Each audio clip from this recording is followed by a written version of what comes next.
देश में पिछले कई दिनों से चल रही मंदिर, मस्जिद और सर्वे की मांगों पर आज सुप्रीम कोर्ट ने सुप्रीम सुनवाई की है।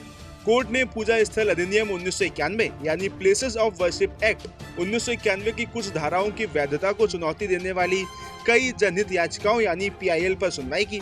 सुनवाई के दौरान सुप्रीम कोर्ट ने अपने सबसे बड़े फैसले में कहा है कि जब तक इस केस की सुनवाई पूरी नहीं हो जाती, देश में इस तरह का कोई नया केस दायर नहीं होगा।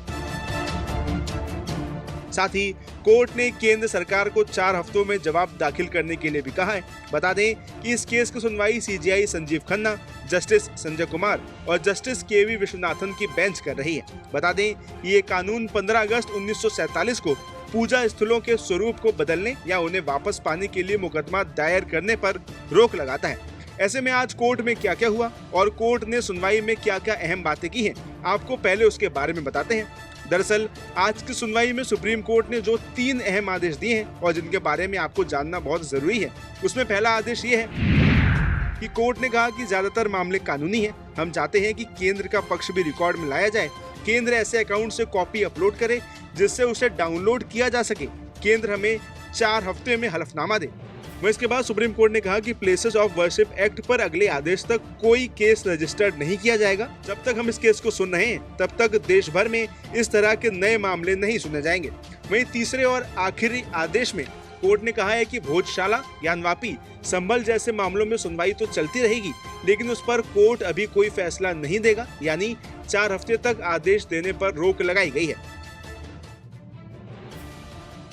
इसके बाद अब आपको बताते हैं कि आखिर दायर याचिकाओं में मुस्लिम पक्ष के तर्क क्या हैं और साथ ही हिंदू पक्ष की दलीलें क्या क्या हैं। सबसे पहले अगर मुस्लिम पक्ष के तर्कों की बात करें तो जमीयत उलेमाए हिंद ने इन याचिकाओं के खिलाफ याचिका दायर की है। जमीयत का तर्क है कि एक्ट के खिलाफ याचिकाओं पर विचार करने से पूरे देश में मस्जिदों के खिलाफ मुकदमे की बाढ़ आ जाएगी। वह इसके साथ ही मुस्लिम पर्सनल लॉ बोर्ड और ज्ञानवापी मस्जिद का रखरखाव करने वाली अंजुमन इंतजामिया मस्जिद मैनेजमेंट कमेटी ने भी इन याचिकाओं को खारिज करने की मांग की है। वह इसके बाद अब हिंदू पक्ष की दलीलें क्या हैं, आपको वो भी बता देते हैं। हिंदू पक्ष की दलीलों के अनुसार ये कानून हिंदू, जैन, बौद्ध और सिख समुदाय के खिलाफ है। इस कानून के चलते वो अपने ही पूजा स्थलों और तीर्थ स्थलों को अपने अधिकार में नहीं ले पाते हैं। इसके साथ ही हिंदू पक्ष ने तर्क दिया है कि प्लेसेस ऑफ वर्शिप एक्ट पूजा स्थलों के 15 अगस्त 1947 से उनके मौजूदा स्वरूप को बदलने के लिए मुकदमा दायर करने से रोकता है। इससे जुडिशियल रेमेडी का अधिकार भी खत्म हो जाता है, जो संविधान के मूल ढांचे के खिलाफ है। इसके अलावा कोर्ट में आज क्या क्या हुआ और सुप्रीम कोर्ट के फैसले को आसान भाषा में समझाने के लिए न्यूज़ 24 के वरिष्ठ पत्रकार प्रभाकर मिश्रा ने हिंदू पक्ष के वकील वरुण सिन्हा से भी खास बातचीत की है। पिछले 4 साल से सुप्रीम कोर्ट में प्लेसेज ऑफ वर्शिप एक्ट लंबित है। 2020 में इस एक्ट को चुनौती दिया गया था और उसके बाद सुप्रीम कोर्ट ने केंद्र सरकार को नोटिस जारी कर जवाब मांगा था। इस 4 साल में सरकार की तरफ से जवाब नहीं आया।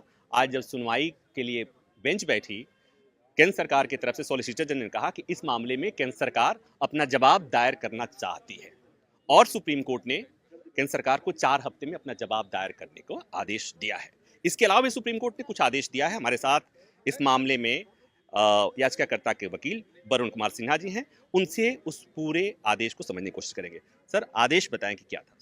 देखिए, आज जो अंतरिम आदेश माननीय सर्वोच्च न्यायालय ने पारित किया है, वो आदेश ये है कि जब तक प्लेसेज ऑफ वर्शिप एक्ट का मामला विचाराधीन है माननीय सर्वोच्च न्यायालय में, तब तक जो 18 सूट, जो मुस्लिम पक्ष ने 18 सूट के बारे में बताया, उस 18 सूट पे कोई इंटरिम आदेश, जो चाहे जिला कचहरी हो या उच्च न्यायालय हो, पारित नहीं करेगा।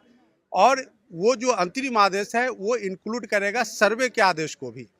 इसका मतलब ये हुआ कि सिर्फ सूट की कार्रवाई चलेगी, जो मेन सूट है वो तो प्रोसीड करेगा, लेकिन कोई अंतरिम आदेश, चाहे वो स्थगन आदेश हो, चाहे वो क्वॉशिंग का आदेश हो या सर्वे का आदेश हो, वो पारित नहीं होगा जहां प्लेसेज ऑफ वर्शिप एक्ट का मामला इन्वॉल्व है। नई याचिका दायर हो सकेगी? जो आज माननीय सर्वोच्च न्यायालय ने कहा कि नई या जो सूट फाइल तो हो सकता है, लेकिन वो रजिस्टर नहीं होगा। जब तक रजिस्टर नहीं होगा तब तक वो आगे कोर्ट में उसकी सुनवाई नहीं हो सकती है। तो ये आदेश नए सूट्स के बारे में माननीय सर्वोच्च न्यायालय ने पारित किया। तो टेक्निकल तौर पर आम आदमी की भाषा में समझाइए कि आपने नया सूट फाइल तो किया, अगर रजिस्टर नहीं हुआ तो इसका मतलब वो स्वीकार नहीं? बिल्कुल, जब तक यह मामला माननीय सर्वोच्च न्यायालय में विचाराधीन है, जो सूट रजिस्टर नहीं होगा वो आगे प्रोसीड नहीं करेगी। अब इसके बाद इस बात को समझाएं कि क्या देश की जनता ये समझे कि नया विवाद जब तक प्लेसेज ऑफ वर्शिप एक्ट पर सुप्रीम कोर्ट सुनवाई नहीं कर लेता, नया विवाद नहीं खड़ा होगा। देखिए, नया विवाद जो भी सूट अगर जेन्युइन सूट है वो सूट तो फाइल किया जाएगा, उस सूट की प्रोसीडिंग चलेगी। लेकिन जहां प्लेसेज ऑफ वर्शिप एक्ट अगर मुस्लिम पक्ष आकर के उठाता है, तो अगर वो बेचारा अगर प्लेसेज ऑफ वर्शिप एक्ट का मुद्दा उठता है उस न्यायालय में, तो वो न्यायालय भी उस एप्लीकेशन का निस्तारण तब तक नहीं करेगा मुस्लिम पक्ष के एप्लीकेशन का, जब तक कि माननीय सर्वोच्च न्यायालय इस बिंदु का निस्तारण नहीं करता। और जिन मामलों में जो मामले पहले से लंबित हैं, जिन मामलों में सर्वे का आदेश हुआ पड़ा है या कोई आदेश हो चुका है, उस मामले में स्थिति क्या होगी? देखिए, आज जो माननीय सर्वोच्च न्यायालय का आदेश है कि कोई इंटरिम ऑर्डर इंक्लूडिंग सर्वे का आदेश पारित नहीं होगा, लेकिन जो आदेश पारित हो चुका है, जिस पर सर्वे हो चुका है, आज का आदेश उस पर साइलेंट है। नमस्कार, मैं हूं मानक गुप्ता। अगर आपको हमारा ये वीडियो पसंद आया हो तो इसे लाइक और शेयर जरूर करें, और हाँ, हमें सब्सक्राइब और फॉलो करना ना भूलें ताकि आप देश और दुनिया की कोई खबर मिस ना करें। तो जुड़े रहिए हमारे साथ और देखते रहिए न्यूज़ 24।